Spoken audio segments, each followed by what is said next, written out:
مہد کی چنگھاڑتی آواز پر انفال منہ بناتی آگے ہے۔ وہ اس کو جواب دے کر مزید کوئی بدمزگی نہیں چاہتی تھی۔ یہ الٹی کھوپڑی کا شخص کچھ بھی کر سکتا ہے۔ انفال تم نے جواب نہیں دینا، بی کول، وہ دل ہی دل میں خود کو کہتی اگلی سیٹ پر بیٹھی۔ اس کے بیٹھتے مہد نے لب بھینچے گاڑی سورج سے آگے بڑھائی۔ انفال اس کے تنے نقوش دیکھ کر لبوں پر کفر لگا، گاڑی کے دروازے سے چپک کر بیٹھتی نگاہیں بہر کے نظاروں پر جما دی۔ وہ بھی مہد تھا، آج کا دن تو وہ بھی انفال کو وہاں نہیں رہنے دینے والا تھا۔ وہ بائیں بازو کی کونی ونڈو سے ٹکا کر ہاتھ کی مٹھی بنا کر لبوں پر جمائے دوسرے ہاتھ سے اسٹیئرنگ تھامے انہماک سے ڈرائیو کر رہا تھا۔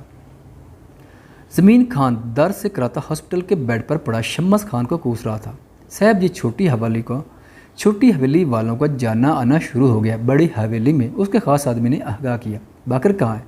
کچھ پتہ چلا اس کا؟ زمین خان بامشکل بولا، جی وہ تھانے میں ہے، پولیس نے پکڑ لیا عمران کی تفتیش کرنے کے لیے۔ جبکہ زمین خان کی جان پر بن آئی تھی۔ حشمت سے بات کرواؤ میری، زمین خان کچھ سوچ کر بولا، اور سناؤ میری بیٹی کیسی ہے؟ حشمت پیار سے رومانہ کے سر پر ہاتھ رکھتا بولا، میں ٹھیک ہوں چاچو۔ وہ ہلکا سا مسکرائی، کسی کو پتہ تو نہیں چلا کہ تم لوگ مجھ سے ملنے آئے ہو؟ حشمت نے پوچھا۔ وہ تینوں 2 کمروں پر مشتمل فلیٹ کے چھوٹے سے ڈرائنگ روم میں بیٹھے تھے۔ نہیں، شاداب نے نفی کی۔ چلو اچھا ہے، اب ہمیں اپنا کام کرنے میں آسانی ہوگی۔ شاداب مہد کے لیے رومانہ کی دیوانگی حشمت کو بتا چکا تھا۔ جب ہی حشمت نے ساتھ رومانہ کو بھی لے آنے کا کہا تھا۔ ایک ہے کہ وہ بیوی کے پیچھے اور دوسری ہے کہ وہ شوہر کے۔ حشمت نے سوچ کر سر جھٹکا۔ تم کیا چاہتی ہو رومانہ؟ حشمت نے اپنی بھتیجی سے پوچھا۔ مہد ارسلان خان چاہتی ہوں میں، اور یہ سب تب ممکن ہے جب وہ انفال نکلے گی یا پھر مرے گی۔ رومانہ زہر خان لہجے میں شاداب کو دیکھ کر بولی، تم دونوں جو چاہتے ہو وہ ملے گا، بس وہ کرو جو میں اب تم لوگوں سے کہنے والا ہوں۔ اور وہ ان کو اپنا آگے کا پلان سمجھانے لگا۔ سمجھ آئی میری بات؟ جس دن ان کی بارتیں یوں گی اسی دن راستے سے انفال کو کڈنیپ کر لیا جائے گا۔ پر اسی دن کیوں؟ شاداب نے وجہ پوچھی۔ اپنا دماغ لڑاؤ بھتیجے، شادی میں وہ سب مصروف ہوں گے اور اسی ہنگامے میں خاص کر مہد کا دھیان اس کی جانب کام ہوگا۔ تب تم موقع دے کر کام کر جانا، باقی کی ذمہ داری رومانہ تمہاری ہے۔ تم اچھے سے جانتی کہ تم نے کیا کرنا۔ جی، رومانہ نے مکروہ ارادے سے کہا، بس یہی موقع ہے ہمارے پاس اس مہد کی اکڑ کو توڑنے کا۔ اس لڑکے سے بہت حساب کتاب ہے میرے۔ حشمت مہد کے متعلق سوچ کر دانت کچھ کچاتے بولا۔ تینوں سینہ آگے کا لہمہ تیار کرنے لگے۔ الیکشن کے سلسلے میں شمس اپنے خاص ماتحت خاور اور ضمیر خان کے ساتھ کسی جلسے پر گیا تھا۔ چونکہ الیکشن سر پر تھے اس لیے شمس خان انتہا کا مصروف تھا۔ وہ میسنجر سیٹ پر بیٹھا تھا۔ آج گاڑی خاور ڈرائیو کر رہا تھا۔ شدید تھکن کے بعد شمس نے سر سیٹ کی پوچھ سے نکالی۔ سوچوں کا مرکز روشانیہ تھی۔ بہت تھک گیا ہوں، اس وقت آپ کی ضرورت شدت سے محسوس ہو رہی ہے وائفی۔ تبھی اس نے پاکٹ سے فون نکل کر اپنے دل کی بات میسج میں لکھتے روشانیہ کو سینڈ کیا۔ وہ جو شاپنگ کے لیے جا رہی تھی، اسکرین پر میسج دیکھ کر جلدی سے اوپن کیا اور اتنے ہی صورت سے اس کا چہرہ گلابی ہوا تھا۔ کیا ہوا؟ تمہارا چہرہ کیوں ریڈ ہو رہا ہے؟ زرین نے تیوری چڑھائی۔ نہ نہیں تو، اس نے گھبرا کر اپنے چہرے پر ہاتھ رکھا۔ زرین، فلک، روشانیہ، فاطمہ بیگم اور عفران کے ساتھ شاپنگ کے لیے جا رہی تھی۔ بدر اور سمد نے کافی مرتبہ کہا کہ وہ لے جاتے، مگر خانم بھی نے انہیں سخت سے منع کر دیا کہ شادی تک وہ ان کی پوتیوں کے آس پاس بھی نہ دیکھے، جس پر دونوں منہ لٹکا کر رہ گئے۔ شاپنگ آپ میری پسند سے کریں گی؟ شمس نے میسج سین ہوتے دیکھ پھر سے میسج کیا، جبکہ روشن نے جو ونڈو سے پار دیکھ رہی تھی وائبریشن پر جلدی سے میسج نوٹیفیکیشن چیک کیا۔ جبکہ شمس کی بات بے سخت تھا، اس کی انگلیاں کی پیڈ پر تھر تھرانے لگی۔ آپ کو کیسے پتہ ہم شاپنگ کے لیے جا رہے ہیں؟ روشانہ نے جلدی سے میسج کیا۔ شمس کے لبوں پر دل فریب مسکراہٹ پھیلی۔ آپ سے انجان رہ سکتا ہوں بلا؟ اس نے جواب میں سوال داغا کہ روشانہ نے لب دبا گئی۔ آپ کہاں ہیں؟ کچھ سوچ کر روشانہ نے میسج کیا، آپ کے دل میں۔ شمس نے فوراً سے رپلائی کیا، جبکہ روشانہ دھنک رنگوں میں نہاگی۔ آپ کو اپنی پسند کی شاپنگ کروانے کے لیے آپ کے پاس آ رہا ہوں۔ شمس نے میسج کر کے فون گود میں رکھ دیا۔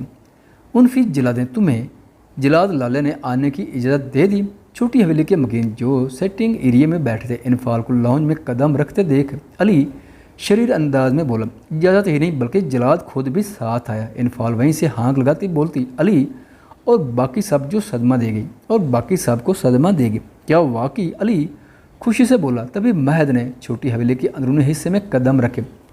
نہ جانے کتنے سالوں بعد وہ اس حویلی میں آیا تھا۔ مہد کا چہرہ سپاٹ تھا، وہ بت تأثر نگاہوں سے ایک تیرانہ نظر ڈالے اندر بڑھا۔ ایوب خان اور بی جان بھی خوشی سے اپنی نشستوں سے اٹھ کھڑے۔ السلام علیکم۔ مہد کچھ فاصلے پر انفال کے ساتھ کھڑے ہو کر گمبھیر آواز میں بولا، وعلیکم السلام۔ وہ سب ابھی تک حیرت میں ڈوبے کھڑے تھے، تبھی علی آگے بڑھ کر مہد سے چپک گیا۔ ویلکم ٹو چھوٹی حویلی۔ علی مہد کے سینے سے لگا کھڑا بولا کہ مہد نے اس کے بال بکھرے۔ وہ بچپن میں یوں ہی اس کے بال بکھیرتا تھا، جب علی مہد کو کیوٹ لگتا مہد اس کے بال بگاڑ دیا کرتا تھا، اور اب بھی وہی کیا تھا۔ باری باری سب اس سے ملے تھے۔ شکریہ بیٹا ہماری بات کا مان رکھنے کے لیے، ایوب خان نے کہا، جبکہ مہد نے ہلکا سا سر ہلانے پر اکتفا کیا۔ پچھلے آدھے گھنٹے سے وہ ان کے پاس بیٹھا ہلکی پھلکی باتیں کرتا رہا تھا۔ جب بھی وقت کا احساس ہوا تو اٹھ کھڑا ہوا۔ اس نے انفال کی تلاش میں نگاہیں گھمائیں، پر وہ کہیں نظر نہ آئی۔ بیٹا انفال اپنے کمرے میں جب ہی بی جان کا جیسے کہ شادی کے فنکشن کل سے سٹارٹ ہو رہے ہیں تو انفال کل یہاں آج، مگر آج میں اسے فقط آپ لوگوں سے ملوانے لایا تھا۔ وہ بغیر لگے لپٹے بولے، ان کو اپنے ارادے سے آگاہ کر گیا کہ وہ سب سر ہلا کر رہ گئے۔ چلو، مہد نے روم میں آتے ہی اسے چلنے کا حکم دی۔ کہاں؟ انفال نے حیرت سے پوچھا۔ واپس۔ وہ یک لفظی جواب اس کے چہرے کے اتار چڑھاؤ دیکھ رہا تھا۔ پر ابھی تو آئی ہوں میں۔ خاصا ضبط کے باوجود لہجے میں سختی در آئی تھی۔ بس اتنا ہی ہوتا ہے، جو حرکت کی تم نے اس کے بعد تو تمہیں اس جانب دیکھنے بھی نہ دیتا۔ اب میری اتنی التفاتی بہت ہے۔ مہد اس کو دیکھ سخت آواز میں بولا، جبکہ موڈ انتہا کا خراب تھا۔ آنکھوں میں سرخی بتدریج بڑھتی جا رہی تھی۔ آج انفال اس کے ہاتھوں سے بچی تھی تو صرف ارسلان خان کی وجہ سے، ہرگز نہیں۔ کون سی التفاتی؟ کوئی احسان نہیں کیا آپ نے، میں نہیں جاؤں گی، ادھر ہی رہنا مجھے۔ وہ نڈر ہوتی گھرائی جو اس کا خون چوسنے کے در پر ہوتا تھا۔ ابھی آئے، آدھا گھنٹہ بھی نہ ہوت کے حکم صادر کر رہا تھا۔ انجانے میں وہ بفرے شیر کو پھر سے چھیڑ گئی تھی۔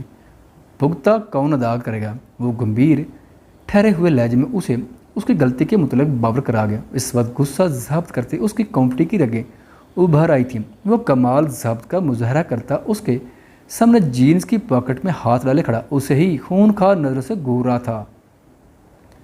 وہ بس ایک غلطی تھی جو غیر رتن ہوئی۔ انفال اس کے سخت تیور دیکھ یکدم گھرائی۔ ہم پر تمہاری اس بات بشمول جھوٹ کی کوئی وقت نہیں رہی۔ اب غلطی جیسے بھی ہوئی، یہ میرا وقت برباد کیا تم نے، لہٰذا تمہاری سزا یہ ہے کہ تم وہ لہجہ بھر کو ٹھہرا، تم واپس میرے ساتھ جا رہی ہو اور آج کی رات میرے کام کرنے تک جاگتی رہو گی۔ تمہاری ذرا سی اونگ بھی سزا بڑھا سکتی ہے۔ اسی بنا پر تم کل سے یہاں آ کر صرف ایک دن کے لیے رہ سکتی ہو۔ یہ آفر اگلے 30 سیکنڈ تک محدود ہے، اس لیے جلدی سے فیصلہ کرو اور جواب دو، ورنہ دوسری صورت میں ہوگا وہی جو میں چاہوں گا اور یہ آفر بھی جائے گی۔ میں اپنا شاطر دماغ چلاتا اپنی روبدار آواز میں اگلا لائحہ عمل بتاتا اس کو مکمل الجھا چکا تھا کہ اس دوران انفال کو صرف ایک دن رہنے دینے کا انعام سنایا تھا۔ خواتین و حضرات، ویڈیو دیکھنے کا شکریہ۔ اگر ویڈیو پسند آئے تو چینل کو سبسکرائب کریں اور ساتھ ہی بیل کے آئیکن کو لازمی پریس کریں تاکہ آپ کو آنے والی ویڈیوز کے اپڈیٹ سب سے پہلے مل سکیں۔ خدا حافظ۔